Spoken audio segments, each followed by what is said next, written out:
Okay, अस्सलामुअलैकुम, welcome to my YouTube channel. आप देख रहे हैं आसिम सर्वर प्रोडक्शन।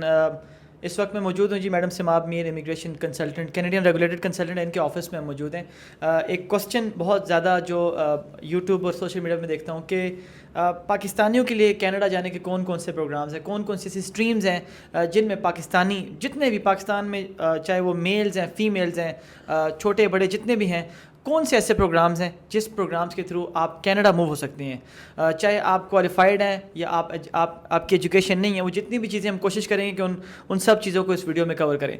तो सबसे पहला प्रोग्राम तो सिमाब मैं समझता हूँ कि अगर आप यंग हैं, आप 18 साल के हैं और आपके पास मिनिमम 10 नहीं 12 classes 10+2 A levels O levels हो गया, जिसमें आपका आईसीटी प्रोग्राम्स हो गया, 10+2 अगर आपके पास हो तो बेस्ट प्रोग्राम आपका स्टडी वीज़ा है जी, राइट? डेफिनेटली फ्रेश ग्रेजुएट्स के लिए, फ्रेश इंटरमीडिएट बच्चों के लिए study visa is the best option, क्योंकि कनाडा जो है एक बड़ा स्टूडेंट फ्रेंडली कंट्री है और वहाँ बहुत सारी अपॉर्चुनिटीज़ हैं स्टूडेंट्स के लिए। बिल्कुल। और आजकल रेशियो भी पाकिस्तान से बहुत अच्छी हुई है एसटीएस के थ्रू अप्लाई करने की, तो वो स्टडीज़ के लिए बच्चों के लिए बहुत अच्छा प्रॉस्पेक्ट। बिल्कुल, ये पाकिस्तान को मैं समझता हूँ कि बहुत लकी ख़ुद को समझना चाहिए कि कनाडा ने पाकिस्तान को एसटीएस कैटेगरी में डाला है। एसटीएस और एक नॉन एसटीएस कैटेगरी होती है।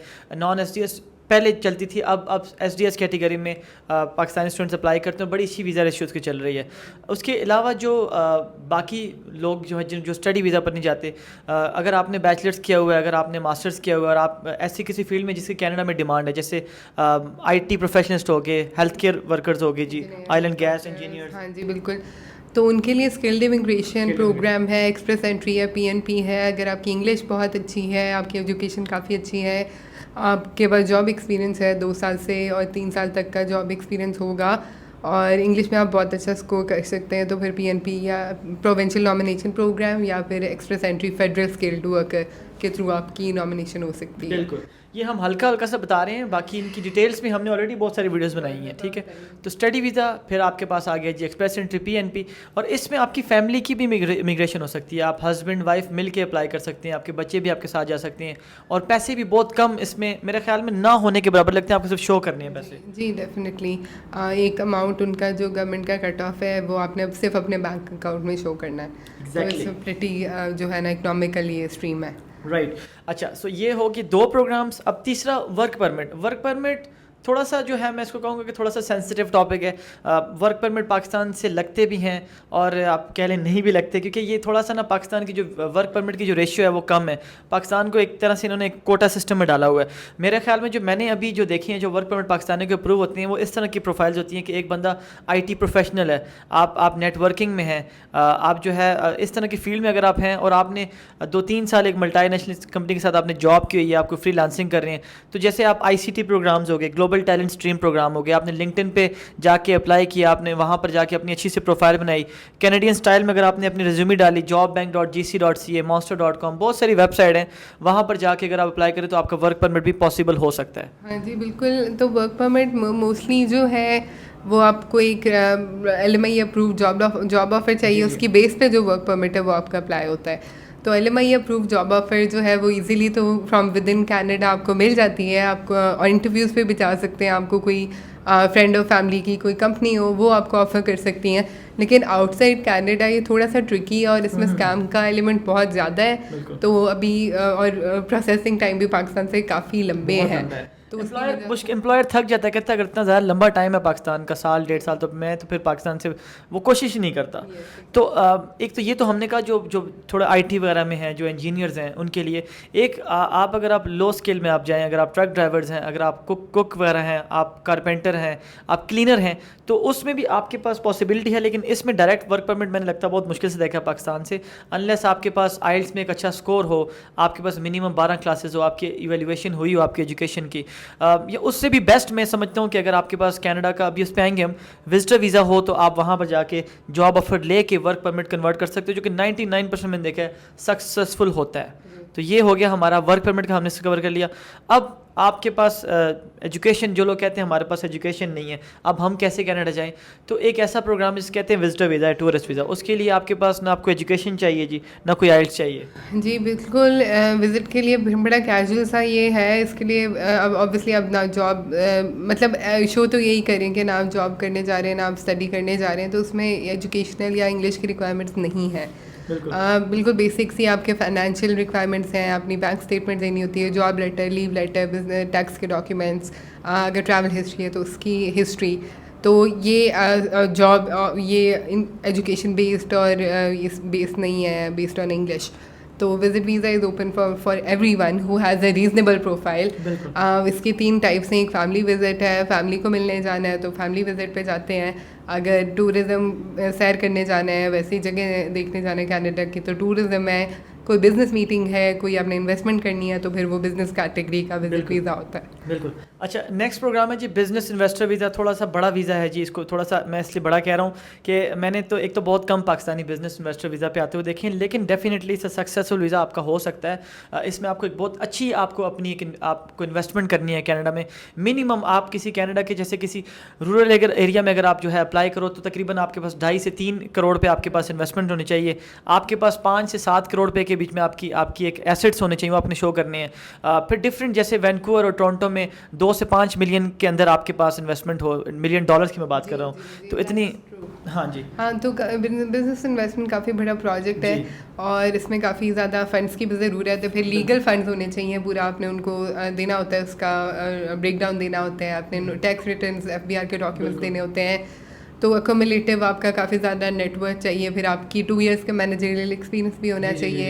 एक बिजनेस प्लान देना होता है, बिजनेस प्लान देना होता है, उसको अप्रूव कराना होता है। फिर उसके बाद एक एक्सप्लोरेटरी विजिट पे जाना होता है।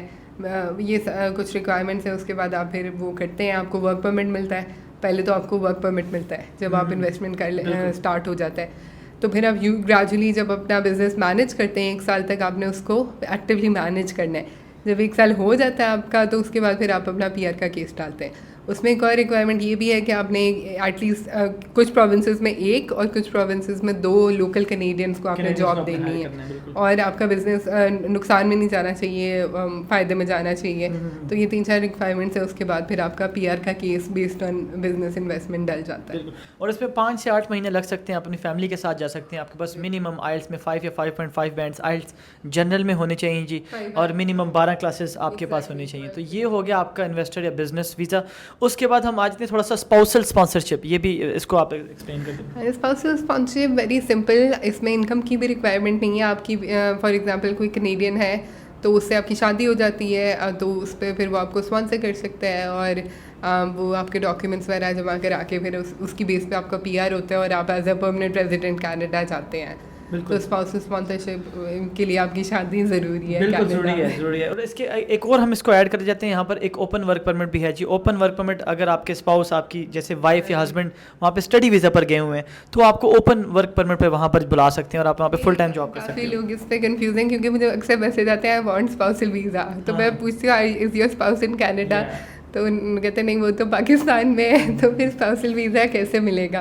आप स्टूडेंट भी हैं अगर कनाडा में, या वर्कर भी है कनाडा में, तो फिर भी आप अपने स्पाउस के लिए अप्लाई कर सकते हैं। ओपन वर्क परमिट गवर्नमेंट उनको देती है। जो कैनेडियन गवर्नमेंट है वो बड़ा इस बात को एडवोकेट करती है और अप्रिशिएट भी करती है और सपोर्ट करती है कि फैमिलीज़ को इकट्ठे रहना चाहिए। तो इसके लिए उन्होंने डिफरेंट रास्ते भी निकाले हुए हैं। जैसे अगर आपका क्लोज्ड वर्क परमिट भी होता है, फॉर एग्जांपल आपको एक एम्प्लॉयर स्पेसिफिक है कि आप इसी एम्प्लॉयर के साथ जो है वो जॉब कर सकते हैं, 2 साल का वर्क परमिट है, तो आपके स्पाउस का ओपन वर्क परमिट होगा कि वो किसी भी स्पाउस के साथ किसी भी जगह पे वो काम कर सकता है। इसी तरह स्टूडेंट्स जो पढ़ रहे हैं उनको लिमिटेड टाइम होता है, 20 आवर्स अ वीक अलाउ होता है, लेकिन उनका ही स्पाउस जो है उसको गवर्नमेंट ओपन वर्क परमिट दे देती है। बिल्कुल। तो इस तरह के बड़े अच्छे रास्ते कनाडा ने निकाले हुए। फिर हम थोड़ा सा इसमें एक और प्रोग्राम है जी पेरेंटल। हम कोशिश कर रहे हैं कि जितना ज़्यादा पाकिस्तानियों को जो प्रोग्राम्स सूट करते हैं, सारे प्रोग्राम्स पाकिस्तानियों को सूट नहीं करते। मैं आपको बार बार इस चीज़ को कहता रहता हूँ, मैं दोबारा कहूँगा कि जितने प्रोग्राम्स पॉसिबल है जिसमें आप पाकिस्तानी जा सकते हैं, या हमने जिनको ज़्यादा देखा है वो प्रोग्राम्स हम आपके साथ डिस्कस कर रहे हैं। एक पेरेंटल प्रोग्राम भी है जी, पेरेंटल स्पॉन्सरशिप। वो क्या है जी? पेरेंट्स के लिए एक तो सुपर वीज़ा है, एक तो रेगुलर विजिट वीज़ा है, उस पर पेरेंट्स का बहुत ईजिली पेरेंट्स का विजिट वीज़ा लग जाता है। सेकेंड है सुपर वीज़ा, अब वो पेरेंट्स स्पेसिफिक वीज़ा, उसमें एक दफ़ा पेरेंट्स आए तो वो 5 साल तक कंटिन्यूसली कनाडा में रह सकते हैं। उसके लिए एक बेसिक सी इनकम रिक्वायरमेंट है, वो मीट करनी होती है जो बुला रहा है स्पॉन्सर उसने, और दूसरी ये है कि इंश्योरेंस बाय करनी होती है, मेडिकल इंश्योरेंस पेरेंट्स की।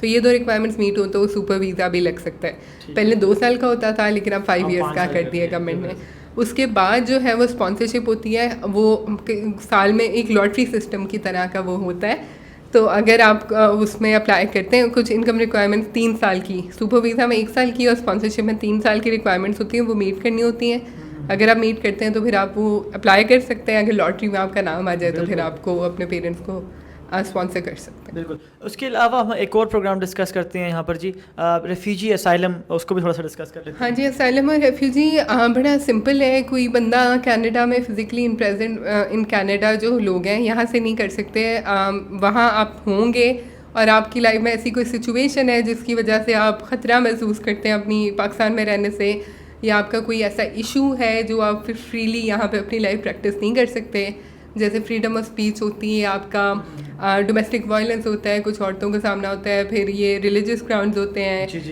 ये होते हैं सेक्सुअल ओरिएंटेशन की बेस पे होता है, रिलीजियस हेट्रेड की वजह से होता है, प्रॉपर्टी इश्यूज होते हैं, पॉलिटिकल प्रॉब्लम्स होते हैं। तो इन सब ग्राउंड्स के ऊपर अगर कोई आपको मसाइल हैं तो फिर आप कनाडा जाके कह सकते हैं कि मैंने कनाडा में रहना है, मैं अपनी कंट्री में नहीं रहना चाहता या नहीं रह सकता सेफली।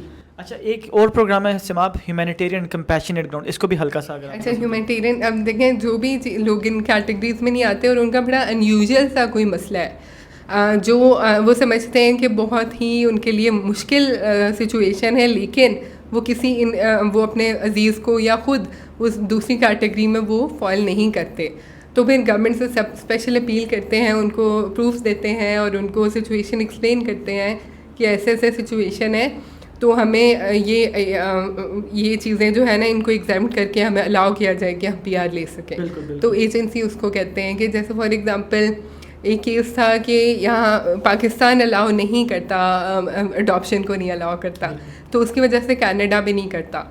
लेकिन अब किसी का अडॉप्टेड बच्चा था और उन्होंने वो उसके लिए फिर अपील डाली हुई थी कि क्योंकि वो हमारे साथ, उसका कोई भी पेरेंट नहीं है, कितने सालों से वो हमारे साथ ही रह रहा है, तो उस ग्राउंड्स पे उसको दी जाए, तो फिर उसको वो अलाउ किया था। तो इस तरह के अनयूजुअल से सिचुएशन जो होती हैं वो एजेंसी के अंडर वो करते हैं, अप्लाई करते हैं। पेरेंट्स भी कभी कभी वो उसमें स्पॉन्सरशिप में उनका नाम नहीं आता, और पेरेंट्स कुछ ऐसे होते हैं वो वल्नरेबल होते हैं, ओवर डिपेंडेंट होते हैं, फिर उनके पीछे कोई भी नहीं होता, कोई बच्चा भी नहीं होता पीछे, तो फिर एजेंसी के अंडर उनका भी अप्लाई किया जा सकता है। राइट। थोड़ा सा हम इसको भी ऐड कर लेते हैं कि visitor visa to work permit भी एक टॉपिक है जी, कि अगर आपका विजिटर वीज़ा लगता है कनाडा का, तो आप कनाडा में जाके अगर आपको एक जेन्युइन जॉब ऑफर मिलती है विद अप्रूव्ड LMIA, सब कुछ प्रोविंसेस ऐसे हैं जहाँ पर LMIA एग्जाम्प्ट होती है, मतलब वहाँ पर आपको LMIA नहीं चाहिए। It's a labour market impact assessment, एक डॉक्यूमेंट होता है जो वहाँ के एम्प्लॉयर को मिलता है बाय सर्विस कनाडा, जिसकी बेस पर वो एम्प्लॉयर किसी फॉरेनर को, जैसे हम पाकिस्तान से कनाडा जाते हैं विजिट पर, तो वहाँ पर वो एम्प्लॉयर आपको विजिट वीज़ा पर जॉब दे सकता है। जब आपको जॉब मिलेगी तो आपका विजिटर वीज़ा वर्क परमिट में कन्वर्ट हो जाएगा, और फिर PR के भी आपके पास ऑप्शन रहते हैं। आप 1 साल मिनिमम जॉब करोगे तो आपको 1 साल बाद आप PR के लिए अप्लाई कर सकते हो। थोड़ा सा लास्ट, हम मेरे ख्याल में तकरीबन सारे ही प्रोग्राम डिस्कस कर दिए। हल्का सा PhD में मुझे पता आएगा, PhD किस तरह से हम कनाडा जा सकते हैं। तो PhD का भी आपके पास ऑप्शन है जी, अगर आपने मास्टर्स किया हुआ है, आपका रिसर्च बेस अगर आपके पास प्रोग्राम है, आपने अपनी कोई रिसर्च की हुई, आपके पास रिसर्च प्रपोजल है, आपके कोई जर्नल्स वगैरह हैं, तो आपने कोई पब्लिकेशंस आपके पास हैं, तो आप जैसे यूनिवर्सिटी ऑफ ब्रिटिश कोलंबिया है, यूनिवर्सिटी ऑफ टोरंटो है, वाटरलू है, मैकगिल है, बहुत सारी ऐसी यूनिवर्सिटीज़ हैं, वहाँ पर आप PhD स्कॉलरशिप के लिए अप्लाई कर सकते हो। और PhD स्कॉलरशिप में कुछ यूनिवर्सिटीज़ आपको पार्शियल स्कॉलरशिप देती हैं, मतलब आधी 50%, और कुछ आपको फुल भी देती हैं, लेकिन वो इतना होता है कि आप उसमें सिर्फ अपना रहने का जो है एटलीस्ट आप वहाँ पे कर सकते हो, खाना पीना आपको अपना खुद ही करना पड़ता है, क्योंकि आपको बीच में स्टिपेंड्स भी दे सकते हैं जी, ठीक है, वो सारी चीज़ें स्टाइपेंड्स वगैरह आपको जो है उसमें मिल सकती हैं। तो ये भी एक अच्छा ऑप्शन है। PhD भी मैंने देखे हैं, कुछ पाकिस्तानी स्टूडेंट्स वहाँ पर आए हैं जी, अभी आ रहे हैं, राइट, और उनका स्पाउसल ओपन वर्क परमिट बड़ा इजीली लग जाता है। जी बिल्कुल। और PhD वगैरह आप नॉन SDS कैटेगरी में भी अप्लाई कर सकते हो, राइट। और इसमें आपके पास यहाँ के आपके जो सुपरवाइज़र के 2-3 लेटर्स होने चाहिए, एक लेटर रेफरेंस, और एक वहाँ से, जैसे let suppose university of British Columbia है, वहाँ का ऑफिशियल आपके पास किसी प्रोफेसर का आपके पास लेटर हो, वो आपको इनवाइट करें, तो डेफिनेटली आप PhD स्कॉलरशिप भी आप कनाडा में ले सकते हो। अब हमारे मेरे ख्याल में जितने भी प्रोग्राम्स जो पाकिस्तानियों को सूट करते हैं हमने इस वीडियो में तकरीबन वो सारे के सारे कवर कर लिए हैं जी जी जी जी जी। सिर्फ एक चीज़ लास्ट से हम आप शॉर्ट करके हम बताएंगे कि कनाडा में पीआर लेने के क्या क्या बेनिफिट्स हैं। पीआर लेने के लिए डेफिनेटली बहुत सारे बेनिफिट्स हैं। हेल्थ केयर आपकी कवर्ड होती है, मेडिकल आपका कवर्ड है, एजुकेशन बच्चों की कवर्ड है, सोशल सिक्योरिटी बेनिफिट्स हैं, डिसेबिलिटी बेनिफिट्स हैं, सेफ्टी है, सिक्योरिटी है, एक खूबसूरत कनाडा का मुल्क है। तो मल्टीकल्चरिज्म है, डाइवर्सिटी है जी। आपका जो रिलीजन है आप वो रिलीजन फॉलो कर सकते हो, जो आपका कल्चर है आप उसमें रह के जो मर्जी करना चाहो। मैंने कनाडा में, मैं यकीन करें कि मैं एक पुलिस स्टेशन में अपना ना जो एक फिंगरप्रिंट करवाने गया था, तो वहाँ पर जो मेन काउंटर पे थी वहाँ पे हिजाब में लड़की थी। फिर हमारा जो ग्लोबल जो है ग्लोबल नेटवर्क एक टीवी है वहाँ पर, अब मुझे एग्जैक्ट नाम नहीं याद, ग्लोबल नेटवर्क एक है चैनल, उसमें जो आपकी जो हमारी एक दो होस्ट हैं वो भी हिजाब में हैं पूरी। तो इससे आप अंदाज़ा लगा लें कि कितनी फ्रीडम ऑफ चॉइस है, फ्रीडम ऑफ एक्सप्रेशन है, डाइवर्सिटी है, मल्टीकल्चरिज्म है। फिर हेल्थ केयर फ्री है हमारी, अमेरिका भी हेल्थ केयर फ्री नहीं दे रहा, वहाँ पर भी हेल्थ केयर बहुत कॉस्टली है। बल्कि अभी कनाडा में अभी तो हाई स्कूल तक आपकी एजुकेशन फ्री है, लेकिन आगे जाके ये जो इनका नया रेजोल्यूशन है जी, अगले जो हमारा इनका नया टेन्योर आएगा कि उसमें ये भी कह रहे हैं कि जो वहाँ के जो लोकल उनकी यूनिवर्सिटीज़ की भी जो फ़ी है तकरीबन वो वेव करने वाले हैं। तो बहुत ज़बरदस्त कनाडा के बेनिफिट्स हैं जी, बच्चों के बड़े अच्छे बेनिफिट्स हैं, बहुत अच्छे चाइल्ड बेनिफिट्स, मंथली बेनिफिट्स जो मिलते हैं पेरेंट्स को हेल्प करने के लिए कॉस्ट में, बच्चों के कॉस्ट में, वो भी दे आर वेरी हेल्पफुल। बिल्कुल बहुत हेल्पफुल है, हमने खुद उनको काफ़ी इंजॉय किया, तो इसलिए हम आपको वो बिल्कुल डेफिनेटली आप डेफिनेटली गवर्नमेंट सपोर्ट करती है तो बहुत ज़्यादा रिलीफ होता है कि वो बेसिक एक्सपेंसेस निकलने के लिए बच्चों के खुद ही वो सपोर्ट करते हैं। बिल्कुल। तो हमने काफ़ी सारी चीज़ें इस पर डिस्कस की, हमने बेनिफिट्स भी आपको बताए, सारे प्रोग्राम्स बताए। उम्मीद है ये वीडियो आपके लिए बहुत हेल्पफुल होगी, ख़ासतौर पे जो पाकिस्तानी बहन भाई हमें देख रहे हैं, ओवरसीज़ पाकिस्तानी हैं, लोकल जो पाकिस्तानी हैं। आई नो कि यहाँ पर सही तरह से आपको गाइडेंस नहीं मिलती, तो हमने कोशिश की कि जितने भी प्रोग्राम्स हैं कनाडा के जिनमें पॉसिबली आपका हो सकता है, वो हमने इस वक्त आपके साथ सारे इस वक्त शेयर किए हैं। सिमाब, आपका बहुत बहुत शुक्रिया, thank you so very much, always very helpful. Thank you so much, most welcome. चलें, अपना और अपनी फैमिली का बहुत ख्याल रखिएगा जी। अस्सलाम वालेकुम।